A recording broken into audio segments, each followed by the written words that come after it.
예, 현대비평론 2주차 강의를 시작하겠습니다. 조금 빨리 진도를 나가도록 하겠습니다. 자, 첫 번째 단원 시학과 수사학에서 우리가 크게 구조주의 문학이론, 다른 말로 구조시학입니다. 구조주의 문학이론, 그걸 구조시학이라고 간단히 줄여서 압축해서 얘기하고 있습니다. 다시 한번 우리 교재에서 시학이라는 용어는 아리스토텔레스적 개념이고, 그것은 문학 일반 이론 이런 뜻으로 해석하면 되겠습니다. 그래서 구조시학은 구조주의 문학 일반 이론이다, 이렇게 볼 수 있고요. 그 다음에 정신분석, 즉 시학, 정신분석과 문학 이론을, 문학 비평을 접목시킨 두 번째 파트이고요. 세 번째는 신수사학적 시학, 신수사학이라는 현대수사학의 큰 두 갈래 중에서 논정의 수사학과 문학 이론 혹은 문학 비평을 접목시킨 파트입니다. 크게 이렇게 세 가지 절로 이루어져 있는데요. 첫 번째 구조시학부터 살펴봅니다. 지난 시간에 이 러시아 형식주의와 프랑스 구조주의의 접목, 야콥선으로 대표되는 바로 여기 야콥선이죠. 야콥선의 역할은 소시러의 구조주의 언어학을 러시아 형식주의 그리고 프랑스 구조주의 문학 이론으로 연결시킨 그런 역할을 가지고 있다고 했습니다. 야콥슨이 제시한 시학의 개념을 토도로프가 다시, 자, 이때 여기 시학이 등장하죠. 바로 문학 일반 이론입니다. 러시아 형식주의라는 그룹이 주로 문학을 연구하는 핵심 관점은 문학이 왜 문학이 되는가? 문학의 언어는 일반 언어와 어떻게 달라서 문학성, 문학이라고 하는 속성을 이루는가? 라는 그 문학성에 관심을 가졌고요. 그것이 바로 이 야콥슨의 업적으로 인해서 프랑스 구조주의로 그것이 연결됩니다. 여기 지난 시간에 공부한 내용입니다. 일종의 복습인데요. 야콥슨은 문학 연구의 대상을 문학이 아니라 문학성에 두었다. 작품이 왜 문학 작품이 되는가? 그죠? 이 언어는 왜 시라고 우리가 말하고 이 언어는 왜 소설이라고 말하는가? 왜? 문학도 언어로 구성되어 있으니까. 그래서 이제 토도로프가 이제 프랑스 구조주의로 넘어오는 것입니다. 문학 이론은, 문학 연구는 해석과 과학 사이의 대칭 관계를 깨트리는 것이다. 그래서 해석은 이 주관적인 행위이고 과학은 가장 객관적인 알매, 지식의 행위인데, 주관적 해석과 객관적 과학 사이에, 과학은 사이언스죠. 우리가 국어 국문학과에서 주로 이 과학을 적용해서 학문을 하는 것은 언어학입니다. 언어학은 대표적인 과학이에요. 여러 과학들이 있지만, 그래서 사회과학, 자연과학은 다 사이언스라는 명칭을 붙이는데, 인문과학이라고 안 그럽니다. 인문학이라고 부르죠. 그죠? 이것은 인문학은 문학과 문사철로 대표되는 인문학, 문학 역사 철학은 이 사이언스, 과학과는 조금 다른 지식 체계를 갖고 있다. 그래서 그걸 인문과학이라고 그러지 않고 사이언스라고 그러지 않고 인문학이라고 말을 하죠. 자, 그것은 주로 우리도 문학은 과학이라기보다는 해석에 가까운 것으로 이렇게 생각합니다. 그런데 바로 이 문학 연구를 수행했던 러시아 형식주의자들과 프랑스 구조주의는 이 문학도 과학에 접근시키는 그런 뭐라고 그럴까요? 문학 연구를 했죠. 그것이 바로 그러나 문학을 과학적 지식으로 하나의 엄밀한 그리고 객관적인 일반 이론으로 수학이나 물리학이나 그죠? 사회과학, 자연과학은 대체로 그런 규칙과 원리, 그죠? 모든 것이 검증 가능한 그런 객관적 지식으로 이루어져 있는데 이러한 객관적 과학으로 발전시키다 하더라도 문학 연구는 이 해석으로부터 완전히 벗어날 수는 없죠. 주관적 해석으로부터. 그래서 토도로프가 이렇게 말한 것입니다. 토도로프가 시학, 즉 문학 연구는 혹은 문학 이론은 해석과 과학의 왕복운동이다. 그 대칭성을 깨트리는 것이다. 그렇게 정의를 내리고 있는 것입니다. 그것이 바로 여기 나오는 토도로프의 정의입니다. 여기 나오죠? 심리학, 사회학 등과 같은 과학과도 다르다는 것이고 또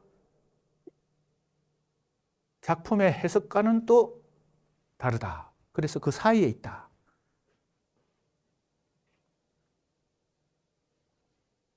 토도르프가 해석과 과학 사이에서 문학 이론을 위치를 설정했다는 것입니다. 자, 여기서 외연과 내포, 언어가 가지고 있는 이 두 가지 속성. 외연은 일반적이고 객관적이고 사전적인 의미, 그리고 랑그에 해당됩니다. 이것은 어떤 문법과 같은 것이죠. 외연, 겉으로 드러난 의미. 내포, 이것은 언어가 가지고 있는 속성 중에서 다양한 의미들을 그 내부에 흡수하는 거. 그래서 우리가 보통 문학의 언어는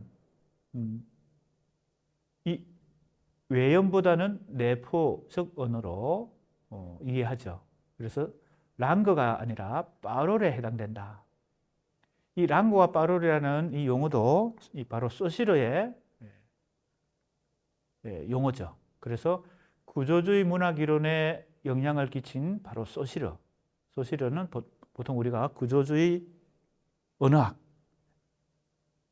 현대 언어학의 일종의 창시자라고도 볼 수 있습니다. 그런데 이 구조주의 언어학이 랑거와 파롤의 구분, 그리고 기호, 기표와 기의의 자의적 결합으로 이루어진 기호라는 이 개념으로부터, 기초 개념으로부터 출발한 소시르의 구조주의 언어학이 사실은 언어학 분야에 국한되지 않고 거의 모든 현대 지식체계, 현대적 학문에 큰 영향을 주게 됩니다. 그것이 바로 구조주의라는 구조주의라는 하나의 지식체계 혹은 철학체계를 형성하는데 원천이 되는 것이 바로 이 소시르의 언어학입니다. 바로 여기 기호를 랑거와 파롤 혹은 기표와 기의로 그리고 공시적인 방법으로 언어를 체계적으로 이해했다. 공시라고 하는 것은 같은 시간대에 이런 뜻이죠. 같은 시간대에 언어를 놓고 이해하는 것입니다. 그런데 우리가 쉽게 이해할 수 있는 것은, 알 수 있는 것은 이 공시적인 것의 반대말이 있습니다. 통시적인 것이죠. 통시는 시간을 통해서, 그죠? 역사적 변화 과정을 뭡니까? 탐구하는 거. 이것이 통시적인 고찰입니다. 구조주의 언어학은 그리고 구조주의 언어학에서부터 출발한 구조주의 지식체계는 대체로 통시적인 것을 고려하지 않고 공시적인 것, 하나의 고정된, 즉 역사적 시간 속에서 변화되는 그 과정을 염두에 두지 않고 그것을 공시적인 시간성 속에서 탐구를 합니다. 그것이 구조주의가 가지고 있는 중요한 특성인데, 그래서 바로 공시적인 방법이라는 얘기가 여기 나옵니다. 계열적 관계와 통합적 관계입니다. 이것은, 이걸 잘 이해해야 우리가 구조주의 언어학의 기본을 이해할 수 있고, 그 다음에 구조주의 인류학이라든지 구조주의 정신분석학이라든지 구조주의 마르크스주의 시점이라든지 다양한 구조주의적 지식체계에 접근할 수 있습니다. 가장 기본적인 개념이니까요. 자, 계열적 관계와 통합적 관계에 대해서 생각해 봅시다. 쉽게 생각하면 이건 언어학적인 예를 들면 쉬운 예를 찾을 수 있습니다. 우리가 언어를 구사하는 것은 무의식적으로, 모국어는 그렇죠.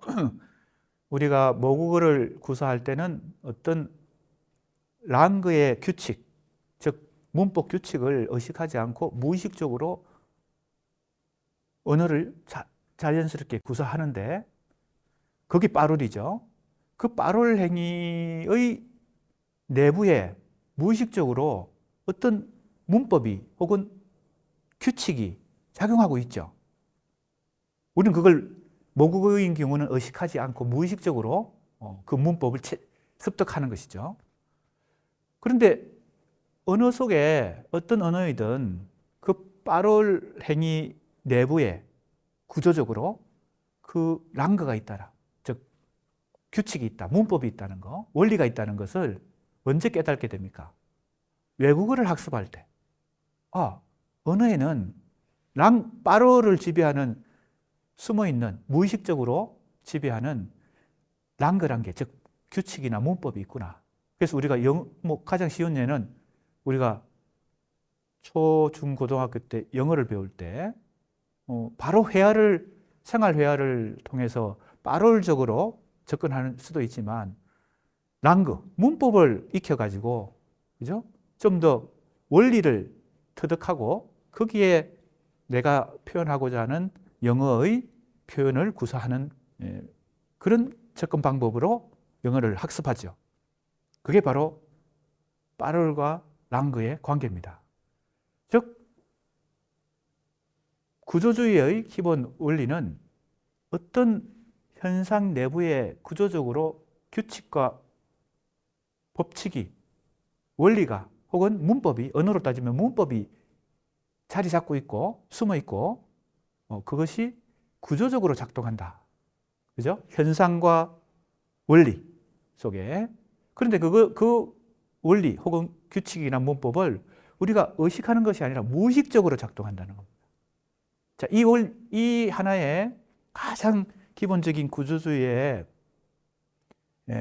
원리를 조금 전에 내가 예를 들었던 인류학, 구조주의 인류학에도 적용할 수 있고, 구조주의 정신분석학에도 적용할 수 있고, 구조주의 마르크시즘에도 적용할 수 있습니다. 자, 이제 다음 우리 챕터에서 정신분석과 문학 이론을 접목시킨 그런 차원에서 시학과 수사학의 두 번째 단계로 공부를 진행할 텐데, 정신분석적 문학 이론도 예를 들어도 마찬가지입니다. 정신분석이라는 게 뭘까요? 인간의 의식은 표면적으로 드러나 있는데 그 의식을 오히려 지배하고 있는 것이 무의식이다. 그런데 그것은 숨어 있다. 그죠? 바로 그때도 우리가 무의식이란 말을 쓰는 이유가 뭐예요? 그 무의식은 내가 의식하지 못하지만 그것이 작동하고 있다는 것입니다. 오히려 의식을 규정하는. 그죠? 자, 그러니까 소시르의 구조주의 언어학의 기본 원리인 랑거와 파롤의 관계가 정신분석학의 의식과 무의식의 관계에도 그대로 적용이 될 수 있죠. 그러니까 공통분모가 있는 것입니다. 구조주의라고 하는 것이 가지고 있는 공통분모. 그러니까 그러면 구조주의 문학 이론가들, 프랑스 구조주의 혹은 러시아 형식주의자들이 이 구조주의적 방법으로 문학을 연구했다는 것은 어떤 의미일까요? 다양한 문학 현상들이 있습니다. 뭐 시, 소설, 희곡, 비평, 다양한 문학 장르가 있고 거기에 문학 현상들이 있죠. 그것은 겉으로 드러난 것인데 무의식적으로 시인이나 작가가 창작 행위를 하고 독자나 비평가가 비평 행위를 할 때 그 속에 무의식적으로 작동하는 숨어있는 구조를 찾아내는 것이죠. 자, 그러면 신화만 예를 들면요. 다양한 건국 신화가 한국에도 있고 중국에도 있고 일본에도 있고 그죠? 유럽에도 있고 미국에도 있다고 한다면 그 건국 신화는 다 각각 고유하고 개별적이고 다 다른 것 같지만 공통분모로 어떤 구조가 있다는 겁니다. 그것은 무의식적으로 서로 약속한 것도 아닌데 그죠? 공통분모가 있다. 숨어있는 무의식적인 구조가 있다. 그 구조를 찾아내는 거. 그죠? 그래서 예를 들면 기이한 탄생. 예를 들면 알에서 태어났다든지 하늘에서 그죠? 성령으로 잉태됐다든지 물고기의 자식으로 태어났다든지 이렇게 기이한 탄생이 대부분 건국 신화에 신화니까 그렇겠죠. 신화에 나타난다. 그 다음에 항상 공통분모는 이 주인공이 이상하게 태어났는데 왜요? 고난을 받는다. 어떤 개인적 고난일 수도 있고 민족적 고난일 수도 있고 국가적 고난일 수도 있고 그 고난을 어떻게 해요? 영웅적으로 그죠? 극복한다. 그런데 극복하는 과정에서 항상 누굴 만나요? 조력자를 만난다. 뭐 이런 공통분모가 있다는 겁니다. 건국 신화나 영웅의 신화 속에 그럼 구조주의 문학 연구를 하는 연구자들은 그 공통분모를 찾아서 어떻게 해요? 그것이 문학 작품의 건국 신화 혹은 영웅 신화라는 이제 신화라는 것도 하나의 장르잖아요. 문학의 여러 장르 중에 신화 속에 무의식적으로 구조화되어 있는 그죠? 그 문법을 찾아내는 거죠. 언어로 따지면 파롤 속에 구조적으로 무의식적으로 작동하고 있는 숨어있는 문법을 찾는 것과 마찬가지입니다. 자, 이것이 구조주의의 기본 원리예요. 자, 그것이 소시르로부터 왜 다른 많은 지식 체계와 학문에 이 랑거와 파롤이라는 이 개념이 왜 또 기표와 기이라는 개념이 왜 기본 개념으로 확장되었는지를 알 수 있습니다. 그 다음에 계열관계와 통합관계에 대해서 설명을 합니다. 언어를 예를 들면 가장 쉬운데요.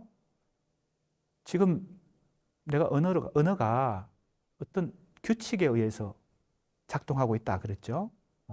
무슨 아무 질서 없이 그죠? 아무 질서 없이 카오스적인 상태에서 이 의사소통이 언어가 이루어지지 않죠. 그래서 우리가 언어학을 공부하는 것도 그렇고 국어학, 영어학, 일본어학, 중국어학 다 의학을 공부해 보면요. 그 안에 이 랑거가 다 숨어 있죠. 구조적으로. 자, 그런데 바로 그 랑거 언어의 규칙 속에 원리 속에 이 두 가지 규칙이 가장 대표적으로 작동한다는 겁니다. 계열은 자, 좀 쉽게 얘기합니다. 계열이란 것은 같은 등가성을 가진 그룹이에요. 등가성을 가진 그룹. 등가성이란 말이 어렵습니까? 유사성이라고 다른 말로 말할 수도 있습니다. 등가성, 같은 값을 가지는 속성이죠. 자, 그러면 이제 우리가 언어를 구사할 때 철수는 영희를 사랑한다. 가장 기본적인 문장을 예를 들어 봅시다. 철수는 이라고 하는 것은 주어고 영희를 목적어고 사랑한다는 동사죠. 그죠? 주어, 목적어, 동사라는 기본 문형 속에서 이제 영어든 중국어든 일본어든 이 어순이 좀 다를 수도 있고 그 문법의 랑거가 조금씩 다를 수도 있죠. 자, 그러면 이 주어 자리에 철수가 왔는데 철수 대신에 다른 사람의 이름이 주어의 역할을 할 수 있는, 그게 등가성입니다. 같은 역할을 할 수 있는, 주어의 역할을 할 수 있는 다른 이름이 올 수도 있죠. 그죠? 영철이가 올 수도 있죠. 그죠? 영철이가 누구를 사랑한다. 이렇게 할 수 있죠. 또는 대명사가 와서 우리는 영희를 사랑한다. 혹은 나는. 그죠? 그러면 철수, 영철, 나, 우리 이 주어 자리에 이 기본 문형 속에서 주어 자리에 올 수 있는 이 그룹은 이 같은 계열을 이룹니다. 주어라는 계열을 이루죠. 목적어의 계열을 이루기도 하고 사랑한다라는 동사 계열에 스스로 계열에 사랑한다 대신에 미워한다도 올 수 있고 동경한다도 올 수 있고 그죠? 그리워한다도 올 수 있습니다. 그러면 주어 자리라는 같은 계열, 목적어 자리라는 같은 계열, 동사 혹은 스스로라는 같은 계열에 올 수 있는 여러 가지 선택지 중에서 내가 철수를 선택했고 영희를 선택했고 사랑한다를 선택해서 철수는 영희를 사랑한다라는 문장이 하나의 문장이 완성이 된 거예요. 아까도 얘기했지만 내가 이걸 언어를 구사할 때는 글로 쓰든 말로 쓰든 인간이 언어를 구사할 때는 무의식적으로 그 문법 체계에 맞춰서 즉 랑그에 맞춰서 빠루를 구사합니다. 그런데 그 순간 어떤 원리가 작동하나 하면 바로 이 계열적 관계 속에서 선택이 일어납니다. 그죠? 자, 주어 자리에 오는 여러 가지 가능성 같은 계열의 그 단어들 중에서 내가 철수를 선택한 거예요. 나는 자연스럽게 언어를 구사했지만 그 숨어있는 언어의 원리 속에서는 선택이 일어난 겁니다. 자, 철수가 사랑하는 것이 축구도 있고, 그죠? 현대 비평론이라는 과목도 있고, 그죠? 공부도 있고, 영이라는 여자친구도 있고, 다양한 선택지 중에서, 목적어 중에서, 그죠? 영희를, 바로 이겁니다. 같은 계열 속에서 유사성을 기준으로 같은 계열이 형성되는데, 거기서 선택이 일어나는 것입니다. 자, 지금 언어를 예를 드는 것이지, 모든 인간의 생활 속에서 이게 다 적용이 됩니다. 우리가 고등학교 때 요즘은 문과, 이과가 통합되어서 그죠? 학습을 하고 대학도 그렇게 진학하지만 예전에는 문과는 문과대로, 이과는 이과대로. 그래서 내가 국문과를 가려면 고등학교 때 문과를 선택해서 그게 같은 계열이죠. 보세요. 같은 계열. 내가 물리학자가 되고 싶어서 대학의 물리학과를 가고 싶다. 그러면 고등학교 때 이과 계열을 선택하고 그 다음에 다시 대학을 들어갈 때 이과대학과 공과대학이 있을 때 이과대학을 선택해야 됩니다. 물리학과니까요. 자, 그러니까 계열이 계속 이렇게 형성이 되고 거기서 선택이 일어납니다. 같은 계열 속에서. 자, 이것이 언어에도 기본 원리를 이룬다. 그래서 계열적 관계는 유사성을 기준으로 선택을 통해 이동하는 수직적 관계다. 자, 수직적 관계죠. 자, 지금 내가 철수는 영희를 사랑한다 그랬을 때 철수 자리에 올 수 있는 이 다른 모든 같은 계열의 단어들, 그죠? 이거는 수직적 관계 속에서 유사성에 의한 수직적 관계 속에서 선택이 일어나는 것입니다. 내가 철수를 선택했다는 거죠. 내가 자연스럽게 언어를 구사했지만, 그 다음에 영희가 올 수 있는 자리에 아까도 얘기했지만 현대 비평론이 올 수도 있고 축구가 올 수도 있고, 그죠? 라면을 사랑할 수도 있죠. 라면을 너무 좋아해서 매일 먹는 사람, 이 라면이 올 수도 있습니다. 사랑한다 대신에 정오한다도 올 수 있고, 그죠? 여러 가지가 올 수 있죠. 자, 이것은 그래서 이걸 수직적 관계다. 그러니까 수직적 관계 속에서, 즉 같은 계열 속에서 유사성을 가진 단어를 통해서 내가 선택이 일어난 것입니다. 철수는 영희를 사랑한다는 이 문장을 하나 구사하는 데 있어서 아까도 얘기했지만 이것은 무의식 속에서 어떤 랑그가 작동한다. 그 랑그의 두 가지 원리가 뭐예요? 계열적 관계와 통합적 관계입니다. 자, 그럼 통합적 관계는 뭘까요? 바로 이건 수평적 연결입니다. 자, 철수는 영희를 사랑한다. 이 세 가지 요소가, 문장의 요소가 결합이 되어야 하나의 문장으로 완성이 되고 나의 뭐예요? 사고도 문장을 통해서 표현이 되고 완성이 되는 것이죠. 그러면 선택이 일어났고 선택만 일어나서는 안 되죠. 통합이 일어나야 됩니다. 이것은 수평적 관계 속에서 주어와 목적어와 스스로가 그죠? 하나로 결합되어야 됩니다. 자, 그래서 이걸 통합적 관계입니다. 통합적 관계는 어떤 원리? 인접성. 인접성은 같은 유사성이 등가성이 아닙니다. 같은 주어, 같은 목적어 자리, 같은 역할을, 같은 기능을 하는 게 아닙니다. 다른 기능을 가진 주어와 목적어와 스스로가 어떻게 돼야 돼요? 통합이 돼야 됩니다. 통합. 그래서 인접성. 관련성이 있어야 됩니다. 그죠? 문장이 하나가 완성이 되려면요.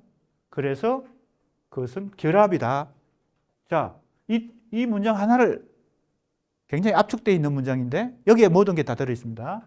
계열적 관계와 통합적 관계가 있고 유사성과 인접성이 있고 수직적 관계와 수평적 관계가 있습니다. 그죠? 이것이 소시르가 발견한 뭐예요? 언어의 랑그가 가지고 있는 아주 기본적인 규칙이다. 이걸 어떻게 해요? 구조주의 지식 체계는 또 다양한 학문 체계에 이 구조주의적 방법론이 적용될 수 있죠. 자, 인류학 같은 데서 뭐 혹은 인간의 문화를 탐구하는 뭐 어복, 음식 문화, 어복 문화, 그죠? 어류, 복장 그런 것도 사실은 이 계열과 계열적 관계와 통합적 관계로 설명할 수 있습니다. 잘 보세요. 쉬운 예를 드는 게 좋으니까요. 내가 오늘 출근하기 위해서 집에서 준비해서 나올 때 옷을 어떻게 입고 나올까? 사실은 고민을 조금 합니다. 혼자서 해결이 안 되면 가족한테 이렇게 입는 게 좋을까? 코디가 좋은가? 물어봅니다. 그럴 때 잘 보세요. 계열적 관계와 통합적 관계 속에서 선택을 합니다. 선택과 결합이 일어납니다. 윗도리, 그죠? 아랫도리. 기본적으로, 물론 이제 여성들은 또 요즘은 남성들도 입을 수 있죠. 남녀 그 차별을 하면 안 되니까. 이 원피스, 하나로 된 옷은 그런 체계가 조금 다르지만 윗도리와 아랫도리, 그리고 윗도리 중에서 어떤 걸 선택하고 아랫도리 중에 어떤 걸 선택해서 그걸 결합하죠. 그래야 이게 그죠? 스타일이 완성되고 또 구두나 신발까지도 이 색깔이나 뭐 모양이나 이런 걸 이렇게 맞추죠. 그죠? 조화를 맞추죠. 그거하고 마찬가지입니다. 계열적 관계 속에서 선택이 일어나고 통합적 관계 속에서 결합이 일어나야 하나의 뭐예요? 옷차림도 스타일도 그죠? 완성이 되는 것이죠. 이해가 됩니까? 그러니까 이 구조주의적 기본 원리는 모든 인간의 문화에 언어뿐만 아니고 인류학이든 뭐 정신분석학이든 마르크스주의든 뭐 음식 문화든 어복, 복장 문화든 다 적용될 수 있는 어떤 원리가 된다는 것입니다.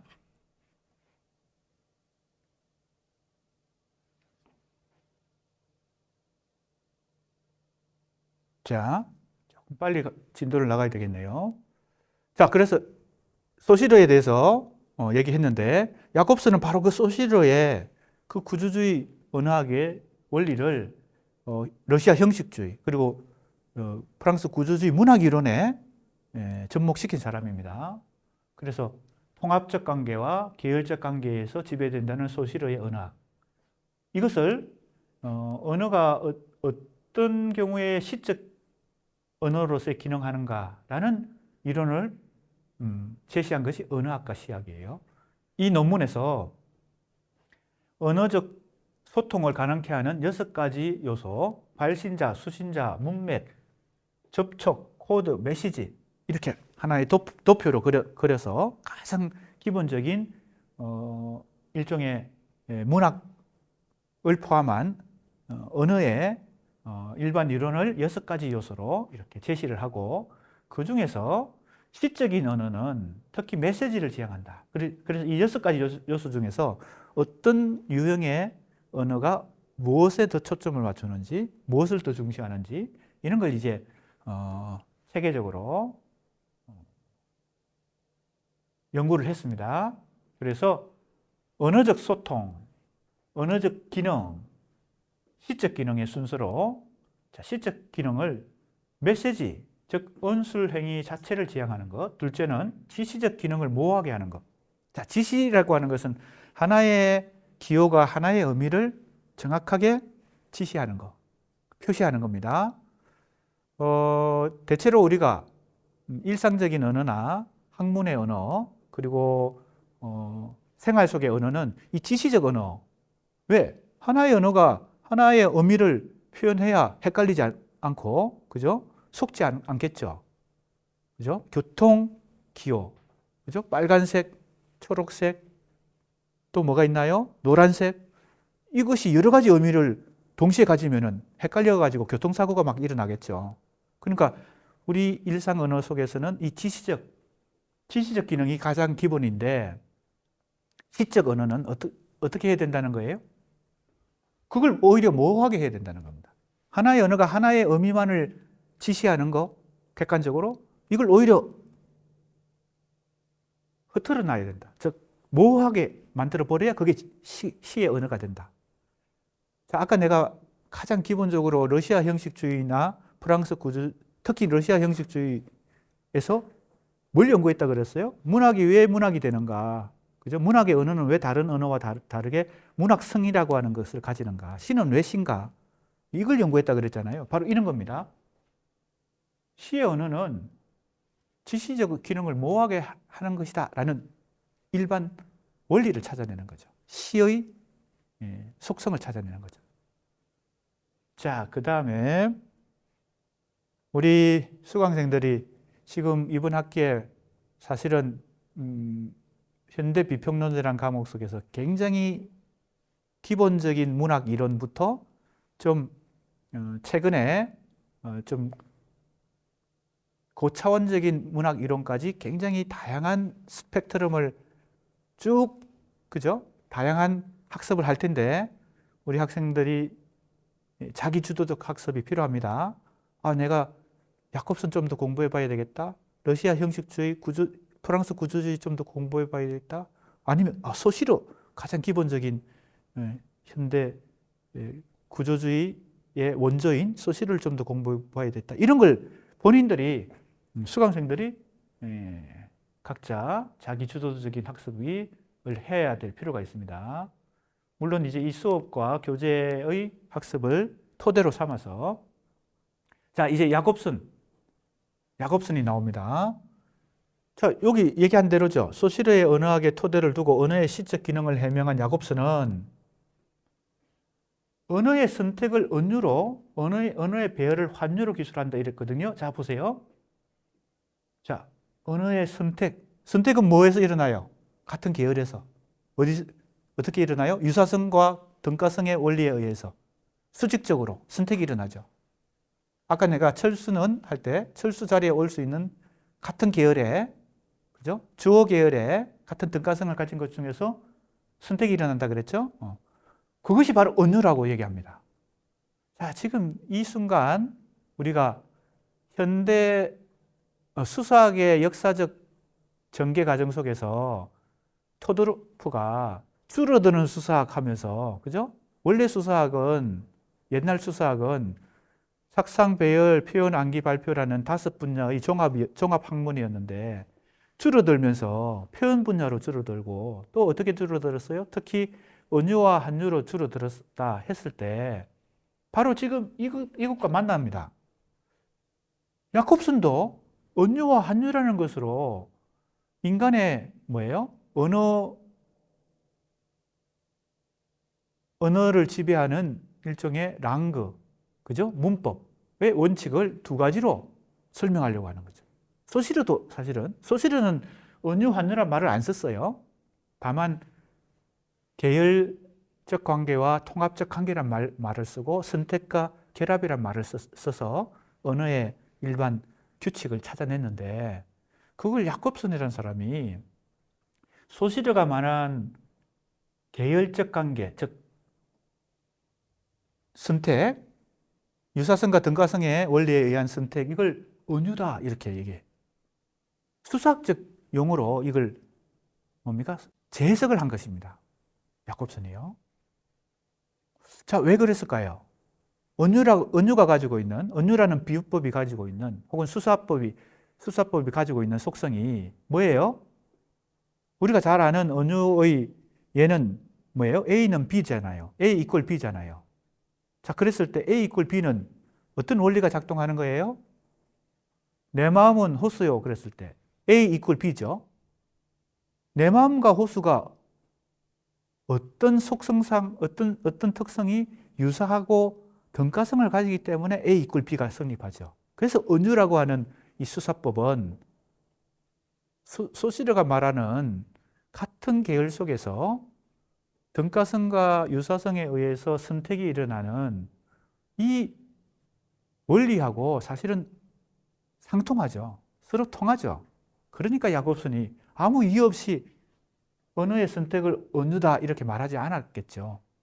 수사학으로 따지면 이게 은유와 그죠? 속성이 상통하죠. 소시르가 말한 그 계열적 관계가. 자, 지금 내가 설명하고 있는 이런 개념들이 지금 현대 문학, 오늘 이번에 우리가 공부하는 것이 현대 비평론이고 현대 문학의 여러 가지 이론들을 공부하는데 현대 문학뿐만 아니고 현대 학문의 다양한 지식 체계의 가장 기본 개념들입니다. 그래서 지금 이 개념들이 이해가 안 되면 이거 계속 복습하고 다시 교재도 찾아보고 나한테 물어보고 이렇게 해야 됩니다. 이게 가장 기본 개념이에요. 지금 오늘 공부하고 있는 이 내용이요. 자, 두 번째, 언어의 배열을 환유라고 말했다는 겁니다. 누가? 야콥슨이요. 언어의 배열은 뭐예요? 소시르가 말한, 그죠? 어떤 원리에 의해서? 인접성의 원리에 의해서 계열 속에서 선택된 것들이 어떻게 돼요? 이제는 통합이 돼야 되죠. 결합이 돼야 됩니다. 철수는만 가지고는 문장이 안 되죠. 하나의 사고가 완성이 안 되죠. 철수는 영의를, 그 다음에 사랑한다든 미워한다든, 그죠? 그리워한다든 이것이 어떻게 돼야 돼요? 결합이 돼야 되죠. 그걸 언어의 배열이라 그랬습니다. 그죠? 결합이 된다는 것은 선택이 일어나고 배열이 일어나야 되죠. 그럼 이건 환유다 이렇게 재해석을 했어요. 소시르의 이론을 야콥슨이 재해석을 했어요. 야콥슨은 기본적으로 수사학자니까 그리고 문학 이론가니까 환유의 원리는 뭡니까? 환유라고 하는 것은 부분으로 전체를 얘기하거나 결과로 원인을 얘기하거나 그릇으로 내용물을 얘기하거나 이런 겁니다. 부분으로 전체를 얘기하는 거, 사실은 이제 이 환유 속에서 다시 구분을 해서 세분해서 부분과 전체의 관계를 제유라고 따로, 그죠? 수사법을 얘기하는 사람들도 있습니다. 그런데 어떤 사람들은 이 제유까지도 환유에 포함시키는 경우도 있습니다. 자, 제유는 뭐예요? 조금 전에 얘기했듯이 부분과 전체의 관계예요. 부분으로 전체를 얘기하는 겁니다. 나에게 빵이 아니면 죽음을 다오 할 때 빵은 뭐예요? 부분으로 전체를 얘기하는 겁니다. 혹은 총과 칼로 백성들을 제압했다. 그죠? 총과 칼로 예를 들면 국민들을 무력으로, 그 무력이라는 뜻이고, 그죠? 무력이라는 많은 요소들 있죠. 그죠? 억압적인, 폭력적인 힘을 행사하는 많은 사실은 무기들이 있습니다. 총과 칼은 그것을 대표할 뿐이죠. 부분이지만 그걸 대표해요. 빵은 우리가 먹고 사는 것을 대표해요. 사실은 부분이죠. 실제 그래서 음식을 대접할 때 빵만 주지 않죠. 스프도 주고 고기도 주고 이렇게 해야 이게 제대로 된 음식인데 그 중에 하나만 얘기한다면 부분으로 전체를 얘기해요. 대표성이 있으니까. 그게 제어입니다. 우리가 문학적 언어 속에서 특히 시나 소설에서 이 제어를 많이 구사해요. 혹은 우리 일상 언어에서도 제어를 많이 구사합니다. 제어. 자, 그러면 조금 전에 얘기했죠. 원인과 결과의 관계나 또는 그릇과 내용물의 관계. 그릇과 내용물의 관계를 예를 드는 것은 상당히 흔히 우리가 사용하는 예인데 오늘 비도 오고 날씨도 흐리니까 퇴근할 때 한잔 할까? 한 잔이 뭐예요? 잔은 사실은 그릇이죠. 용기입니다. 형식이에요. 그 안에 들어있는 내용물은 술이겠죠. 그게 맥주든 뭐 막걸리든 소주든. 한잔 할까 할 때 한 잔은 뭐예요? 그릇이 내용물을 대신해서 지금 표현한 일종의 수사법입니다. 이런 것도 환유예요. 친구랑 길을 가다가 반대편에서 스쳐 지나간 사람이 있었어요. 근데 안경을 쓰고 있었어요. 저 사람을 지칭할 때 지금 지나간 안경 너는 아니? 뭐 친한 사람이야? 안경은 그 사람의 그죠? 전체 인격 혹은 정체성을 이제 대표하는 하나의 그죠? 부분이죠. 그러니까 이런 많은 수사법들이 다 환유에 속합니다. 자, 환유와 은유는 좀 다르죠. 자, 여러 가지 예를 들었으니까 환유의 원리는 뭘까요? 바로 인접성입니다. 인접성. 잔과 술의 관계. 그죠? 빵과 음식의 관계. 그러니까 부분과 전체의 관계든 원인과 결과의 관계든 뭐예요? 내용물과 그릇의 관계든 이것은 등가성이 아닙니다. 같은 자격을 갖는 게 아니죠. 같은 유사성이 아니죠. 이건 인접해 있을 뿐이에요. 연관돼 있을 뿐입니다. 그러니까 언어의 배열, 이걸 환유라고 그 속성상 상당히 상통하니까 수사학으로 따지면 소시르가 말한 이 계열적 관계, 선택입니다. 이건 은유고 통합적 관계, 이건 배열입니다. 이건 환유다. 이렇게 설명한 겁니다. 야곱슨이요. 야곱슨은 이 원리를 소시르가 인간이 언어를 구사하는 두 가지 원리 이걸 구조주의는 어떤 원리를 찾아내잖아요.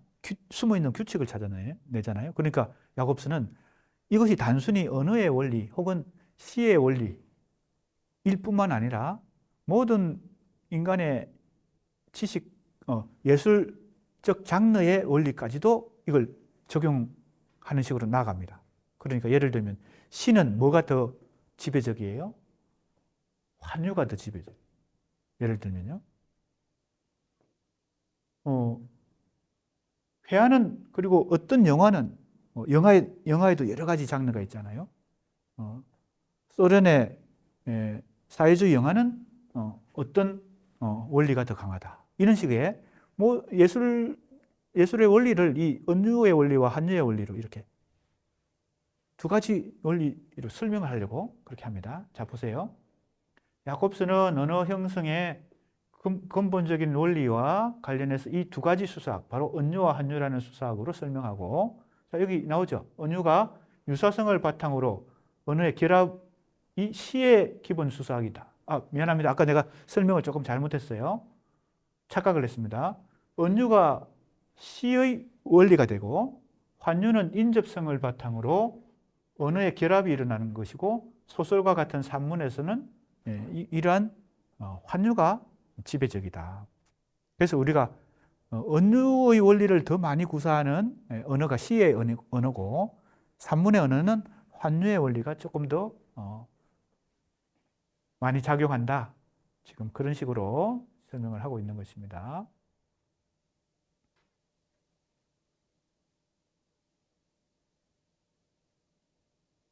자, 이제 여기 사실은 그런데 이런 것은 굉장히 도식적일 수도 있죠. 도식적인 위험에 빠질 수도 있죠. 모든 뭐 예술 장르를, 문학 장르를 환유의 원리냐, 언유의 원리냐 이것만 가지고 한다면 이분법에 빠지는 거죠. 그죠? 그래서 이걸 기본적인 야콥슨의 소시르적 이 구조주의 언어학의 기본 원리를 활용한 야콥슨의 이러한 문학적 일종의 개념은 우리가 참고하면서 이런 것조차 모르면 안 되죠. 가장 기본적인 거니까. 그러나 이걸 너무 도식적으로 우리가 이해하고 그걸 문학 연구나 문학 비평에 적용하게 되면 너무 뭐라고 할까요? 이분법에 빠지겠죠. 그런 걸 조심하면서 아무튼 기본적인 우리 그 현대 문학 이론을 이제 이해하는 데는 필요한 것이다. 이렇게 볼 수 있습니다. 자, 조금 이제 다음으로 넘어가겠습니다. 우리 교재 23쪽부터 나오는 얘기는 지금 이러한 그러나부터거든요. 이러한 소시르나 야콥슨의 러시아 형식주의, 프랑스 구조주의적 기본 개념들. 사실은 이건 아주 기본적인 개념이고 그 다음에 더 복잡한 얘기들을 많이 해야 되는데 이제 우리가 지금 입문, 그죠? 이제 시작하는 입문 단계니까 이 정도만 하고 기초 개념만 하고 그러나부터는 이러한 유사성과 인접성, 즉 언유와 한유라고 하는 야콥슨의 이론이 그렇게 뭐라 그럴까요? 완벽한 이론은 아니다라는 얘기를 다른 현대 이론가들, 예를 들면 폴드만이라든지 또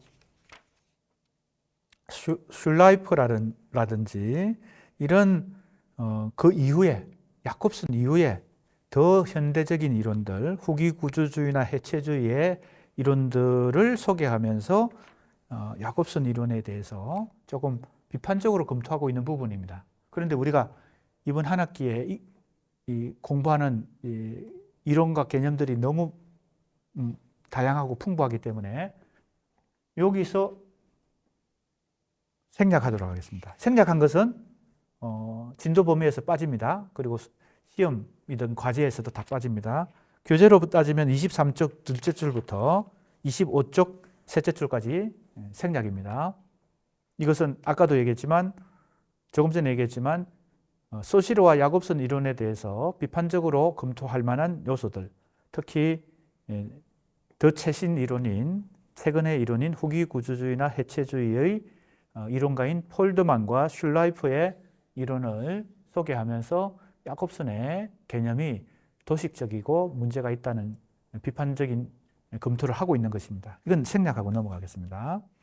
자, 이제 우리가 시학과 수사학에서 두 번째 파트인데 우리 교재에서 제목은 정신분석 및 분열분석적 시학 그랬죠. 시학은 역시 문학 이론입니다. 그러니까 정신분석이라는 이 학문과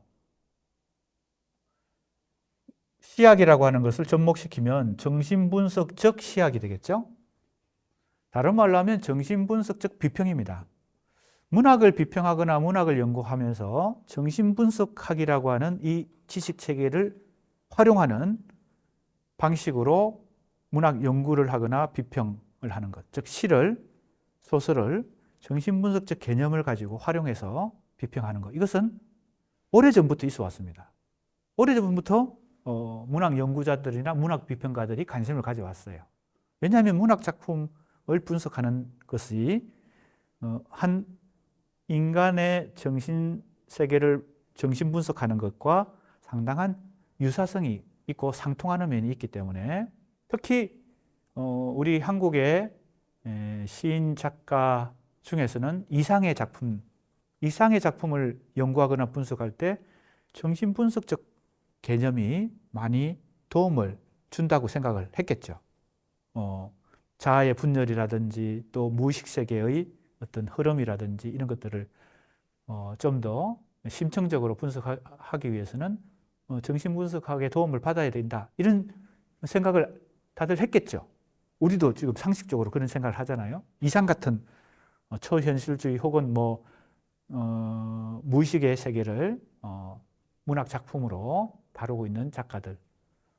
일본에도 그런 작가들이 있을 테고 중국에도 있겠죠. 그러니까 우리가 앞으로 이제 동아시아 문학을 비교하는 차원에서도 이제 문학 연구 혹은 문학 비평의 방법론으로 이 정신분석적 비평 혹은 정신분석적 문학 연구를 더 개발을 하고 더 정밀하게 더 이 방법론을 갈고 닦아야 될 텐데, 간단히 얘기하면 이 한국에서 정신분석적 문학 연구 혹은 정신분석적 비평은 초기 단계에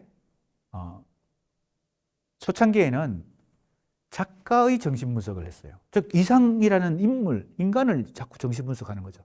이상이 어떤 성장 과정 속에서 이상이 이제 부모님의 곁을 떠나서 큰아버지, 즉 백부한테 성장 과정에서 키워지거든요. 맡겨지거든요. 그러니까 그 아버지와 부모님과 거리를 두고 백부 밑에서 큰아버지 밑에서 성장하는 그것이 정신분석적인 관점에서는 상당히 연구 대상이 될 수도 있고, 또 이상이 그 이후에 보여줬던 여러 가지 기행, 그죠? 기이한 행동들, 이런 것들도 정신분석적인 연구의 대상이 됐죠. 그런데 작가나 시인, 즉 문학적 그 창작 주체를 정신분석하는 것은 문학 작품을 정확하게 이해하는 것과 연관성이 있긴 하지만, 연결되어 있긴 하지만 불충분한 것입니다. 인간을 정신분석하는 것은 그 자체가 정신분석의 대상이지 문학 연구의 대상은 아니거든요. 그러니까 문학 연구가 우리의 최종 목표라면 사실은 작가의 정신분석이 아니라 문학 작품을 정신분석해야 되겠죠. 그죠? 정신분석적 비평의 대상은 작가가 아니라 문학 작품이 돼야 될 텐데, 그런데 이제 그 두 번째 단계로 오면 작품을 정신분석한다고 하지만 사실은 작품에 등장하는 등장인물을 정신분석하는 것입니다. 주인공이나 등장인물이나. 그러니까 이상의 작품 속에 여러 인물들이 나오는데 사실은 이게 뭡니까?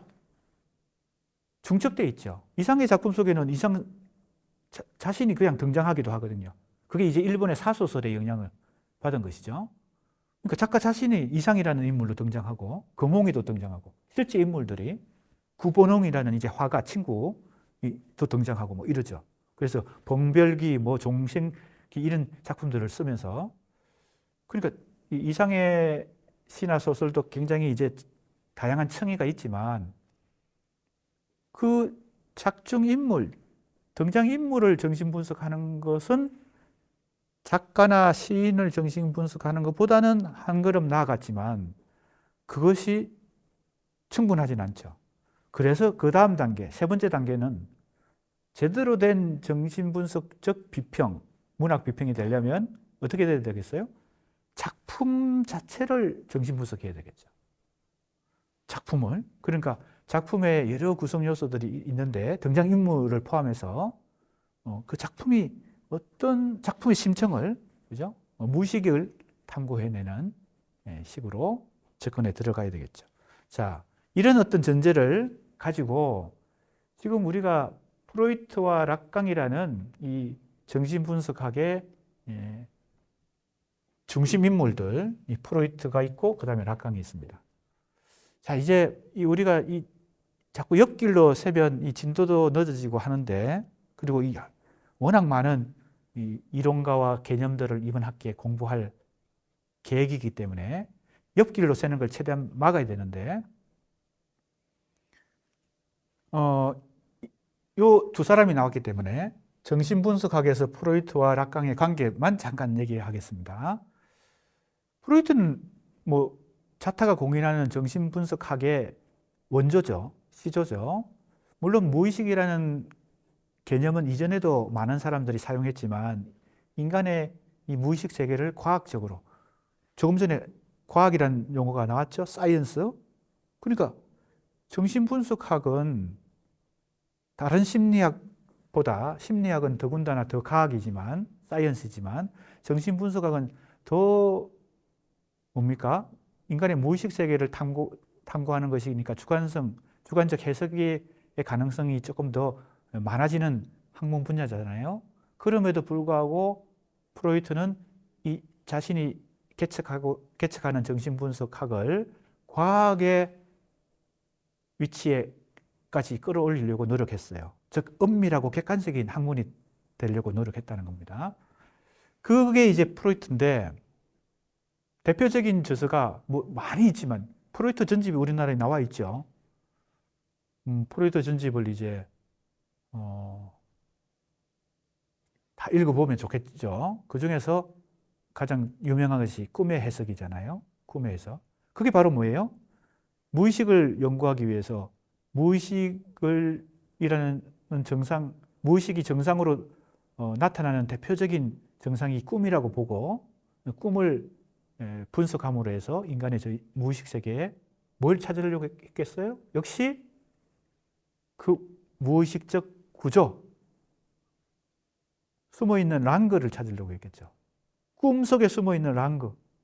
그죠? 언어로 따지면 빠르 속에 작동하고 있는 랑그를 찾는 것처럼 소시르가, 프로이트도 꿈이라고 하는 현상, 그죠? 정상 속에 어떤 꿈이 작동하는 어떤 원리가 있다, 규칙이 있다, 이걸 생각했겠죠? 그게 바로 그걸 연구한 게 꿈의 해석입니다. 그게 1900년에 책이 나왔으니까 지금으로부터 1900년? 121년 전이죠. 그렇지 않아요? 지금 2021년이니까 1900년에 나왔으니까. 맞나요? 121년 전에 그 책을 썼어요. 근데 지금 읽어봐도 상당히 체계적이고 과학에 가깝게 연구를 했어요. 뭘 통해서? 임상을 통해서. 임상이란 게 뭡니까?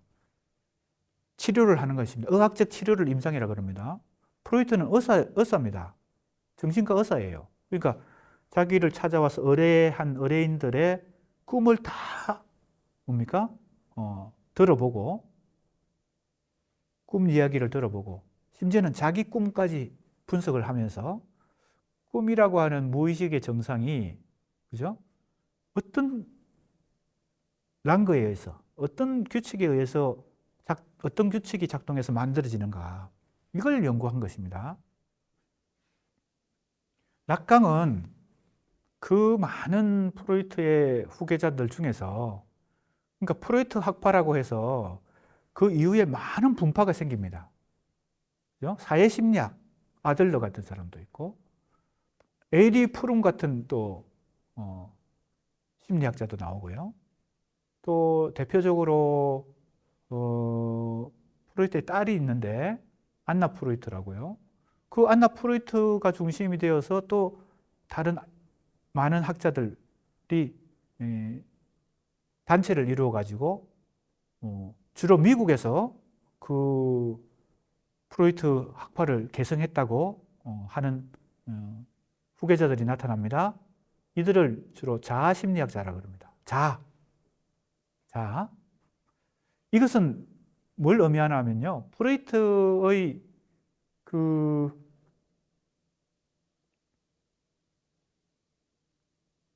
프로이트가 인간의 정신을 구조로 설명하는 1차 도식이 있고, 그 다음에 2차 도식이 나옵니다. 프로이트의 그 정신분석학을 계속 이제 연구하는 과정에서 정신분석학이라는 게 인간의 정신세계를 이렇게, 그죠? 체계적으로 연구를 하는 과정이니까요. 인간 정신세계의 1차 도식은 너무나 우리가 잘 아는 내용입니다. 무의식이 가장, 이게 동그라미로 이렇게 그려서 3단계로 나누는 거죠. 동그라미로 그려서 3단계로요. 맨 아래에 무의식이 있죠. 맨 위에는 의식이 있습니다. 그 사이에 뭐가 있어요? 전의식이란 게, 전의식. 무의식, 전의식, 의식. 이렇게 인간의 정신세계를 도식적으로 그려냈습니다. 이걸로 설명을 하는 거죠. 자신의 정신분석학이라고 하는 것을 이 뭡니까? 이 모형을 통해서, 이 모델을 통해서 설명하는 거죠. 이걸 이제 도식이라고 부르는 거거든요. 근데 여기서 더 발전해서 프로이트는 2차 도식을 만들어냅니다. 더 연구를 많이 했겠죠? 그래서 찾아낸 2차 도식은 맨 아래쪽에 역시 이렇게 타원형으로 되어서 3단계로 구분되는데 맨 아래쪽에 뭐가 있을까요? 이드가 있습니다. 이 이드란 말은 우리말로 번역을 안 하고 그냥 이드라고 보통 부릅니다. 이건 라틴어인데 ID입니다. ID. 이 라틴어는 영어로 번역하면 이건 그것이거든요. IT. 독일어로는 S입니다. ES, S. 그리고 가운데가 바로 에고입니다. 이건 우리말로 번역을 해요. 이게 자아입니다. 에고. 그 맨 위에는 슈퍼 에고인데 이것도 번역을 합니다. 슈퍼 에고니까 초자, 자, 이드. 이드를 왜 번역 안 할까요? 이거 번역이 조금 어렵습니다. 원래 이 용어 자체가 어떤 명칭을 붙이기 어렵기 때문에 이드라고 부른 거거든요. 무슨 말인지 알겠습니까? 영어로 it입니다. it. 그것. 뭐라고 명칭을 붙이기 어려우니까 그냥 그것이라고 부른 거예요. 그것. 그래서 한국어로 번역하면 가장 적합한 게 뭘까요? 거식입니다. 거식이. 거식이란 말이 있죠. 안 들어봤어요? 거시기가 거시기에서 거시기 하네? 왜 거시기란 말을 쓸까요? 딱 뭐라고 말하기 어렵기 때문에 거시기란 말을 쓰죠. 바로 그겁니다. 요 이드는 거시기입니다. 거시기가 거시기한 거죠. 거시기가 있고 자아가 있고 초자아가 있습니다. 왜 이거 지금 얘기가 나왔어요? 이 프로이트의 후계자들이 굉장히 분파가 많다 그랬잖아요. 프로이트 학파가 이후에 많이 이렇게 분파가 됩니다. 그 중에 자아심리학자들이 바로 뭐가 중요하다고 생각한 거예요? 프로이트가 2차 도식에서 인간의 정신 구조를 설명한 이 자아, 에고가 인간의 정신에서 가장 중요하다. 그들이 그렇게 주장하면서 동시에 뭐라고 하는 거예요? 프로이트가 그렇게 주장했다고 얘기하는 거죠. 그러니까 프로이트 학파죠. 프로이트가 이 인간의 2차 정신세계를 2차 도식을 그리면서 이드, 에고, 슈퍼 에고 세 가지 인간의 정신 차원을 얘기하면서 궁극적으로 프로이트가 그의 정신분석학을 전개하면서 이 에고가 인간의 정신세계에서 중요하다라고 주장했다고 하는 학파입니다. 그래서 자아심리학이라는 것을 통해서 이 자아가 슈퍼 에고의 뭐예요? 명령. 왜 명령이에요?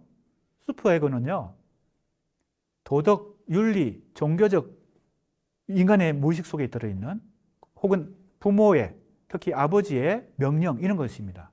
아버지의 그 규율, 이런 것이에요. 아버지가 실제로 명령을 안 내리더라도 우리의 인간의 무의식의 정신세계 속에, 무의식적 정신세계 속에 이 초자가 있다는 겁니다. 그래서 초자의 지배를 받는 거죠. 그래서 내가 양심의 가책을 받는다. 윤리적인 어떤 행위를 해야 된다. 라고 생각하거나 종교적인 어떤 추구를 하거나 이런 것들이 다 인간의 이 심리, 정신세계 속에 있는 이 초자의 작용이다. 이렇게 설명하는 거죠. 이게 프로이트가 이제 초자라는 것을 발견했을 때. 그러면 자아는 뭐예요? 이드는 뭘까요? 이드는 이제 바로 리비도죠. 이건 이제 욕망과 관련돼 있고 충동과 관련돼 있고 본능과 관련돼 있는데 이것은 좀 더 걷잡을 수 없는 어떤 에너지와 같은 것이죠. 그러면 이 에고는 자아인데 이 현실에서 인간이 적응하면서 현실에 적응하면서 살기 위해서는 이 이드의 충동과 그죠? 걷잡을 수 없는 욕망의 충동과 초자의 명령 이 사이에서 샌드위치처럼 에고가 이걸 잘 조율을 해야 정상적인 사회생활도 가능하고, 그죠? 학문 활동도 가능하고, 뭐 이렇게 할 수 있으니까 이 자아심리학이 아동 심리학과 연결되어 있고 교육 심리학과 연결되어 있어서 이게 미국에서 심리학을 지배하게 됩니다. 무슨 말인지 알겠습니까? 이게 좀 더 현실 적응적인 그런 심리학이죠. 그러니까 아동이 교육을 받아서 주로 이 자아를 그죠? 강화시켜 가지고 뭡니까? 처자의 명령과 이드의 충동을 잘 컨트롤할 수 있는 성인으로 그죠? 뭐예요? 교육을 시켜야 된다. 이런 것과 다 연결되어 있어요. 이게 사실은 우리의 상식을 지배하고 있는 거죠. 그 와중에 아까도 얘기했지만 뭐 다양한 융도 있죠. 이 프로이트의 후계자라고 생각하는 사람. 물론 프로이트와 결별하고 그죠? 관계를 끊고 그랬지만요. 다 이제 프로이트로부터 이렇게 분파되어 나온 것입니다. 융은 뭐 다들 잘 알겠지만은 아키타입, 원형, 그죠? 그리고 집단 무의식, 그리고 프로이트가 개인의 욕망에 초점을 맞춘 거에 비해서 융은 집단적인 무의식, 그런 걸 이제 강조했죠. 다양한 분파가 있는데 특히 지금 락강을 이해하려면 자아심리학자들과 대결하는 락강의 위치를 알아야 됩니다. 락강은 이 자아심리학과 대결해서 이게 주류를 이루었거든요. 그게 아니다. 프로이트가 강조한 것은, 프로이트가 중요하게 생각한 것은 자아가 아니라, 즉 에고가 아니라 이드였다는 것이죠. 이드를 해방해야 된다. 이드는 자아로부터도 억압받지만, 그죠? 왜냐하면 이것은 자유로운 활동을 자아가 컨트롤해야 되니까 억압하겠죠. 무의식 자체가 또 억압합니다. 그러니까 이드의 강조점을 두고 있는 것이 프로이트 심리학이다라고 하면서 프로이트로 돌아가자. 간단히 얘기하면요. 자기는 독창적인 철학자나 이론가 정신분석학자가 아니다. 프로이트가 원조인데 그 원조로 돌아가자. 잘못 해석하고 있다는 겁니다. 자아심리학자들이. 그래서 락강이 이드로 돌아가자. 다른 말로 프로이트로 돌아가자. 이렇게 주장하면서 정신분석학을 프로이트로부터 계승했다. 이렇게 자신의 정신분석학의 위상을 얘기합니다. 자, 이제 약간의 보충 설명이었기 때문에 더 시간을 하지 않고 빨리 진도를 나가야 될 것 같습니다.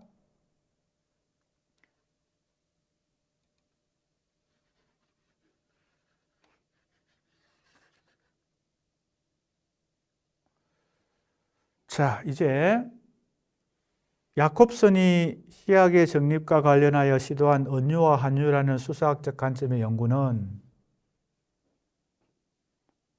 미리 얘기하면요. 지금 얘기하고 있는 우리가 공부하고 있는 프로이트 락강의 정신분석학과 문학 연구를 혹은 문학 비평을 접목시킨 것은 정신분석적 시학이고요. 그 다음 또 한 가지가 더 있는데 이 3장에서 분열분석적 시학이라는 게 있습니다. 그런데 이것은 왜 정신분석이라는 용어와 달리 분열분석이라고 하나 하면 이 정신분석이 프로이트 락강을 중심으로 소시르의 구조주의 언어학 못지않게 광범위한 영향을 끼치고 막대한 현대 지식체계에 영향을 주기 때문에 이게 일종의 많은 현대 학문의 흐름을 주도하고 있죠. 그렇기 때문에 여기에 반대하는 어떤 이론가들도 생겨나게 됩니다. 그것이 바로 들레즈와 가따리라는 인물이죠. 들레즈가 철학자로서 가따리라는 인물과 만납니다. 가따리는 정신과 의사입니다. 그 가따리가 조금 더 과격하게 바로 이 정신분석학과 대결합니다. 정신분석학이 가지고 있는 여러 가지 한계와 문제점들을 지적하면서 그걸 극복하고 새로운 인간 정신의 학문, 정신분석학도 인간의 정신을 탐구하는 학문이잖아요.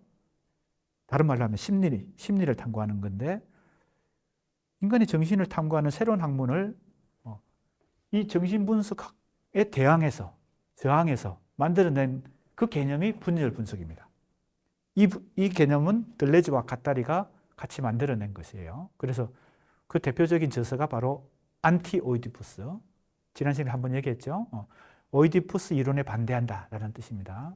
거기에 이 들레즈와 가타리가 같이 이 책을 쓰면서 프로이트와 락강을 계속 이제 비판적으로 얘기하면서 자기들의 이론을 제시합니다. 그래서 이것이 그 다음에 이제 천개의 고원 이런 책도 있습니다. 다 우리나라에 번역되어 있습니다. 그래서 이제 아까도 얘기했지만 지금 우리 이번 학기에 공부하는 이론가와 개념들이 굉장히 많기 때문에 그 중에서 자기가 특히 관심 있는 이론가나 개념들을 더 자기 주도적 학습을 해서 공부를 계속 해봐야 될 것 같아요. 학기 중에도 혹은 방학 때도 계속 지속적으로. 그런데 그 들레즈와 가타리의 분열 분석적 비평, 이것은 그들의 분열 분석을 문학 비평에 적용한 것이죠. 그죠?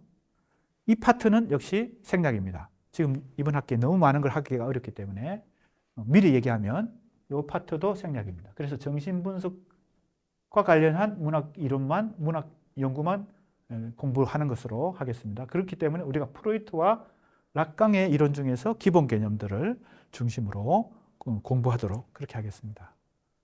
자, 그러면 다음 시간에 이어서 계속 공부하겠습니다.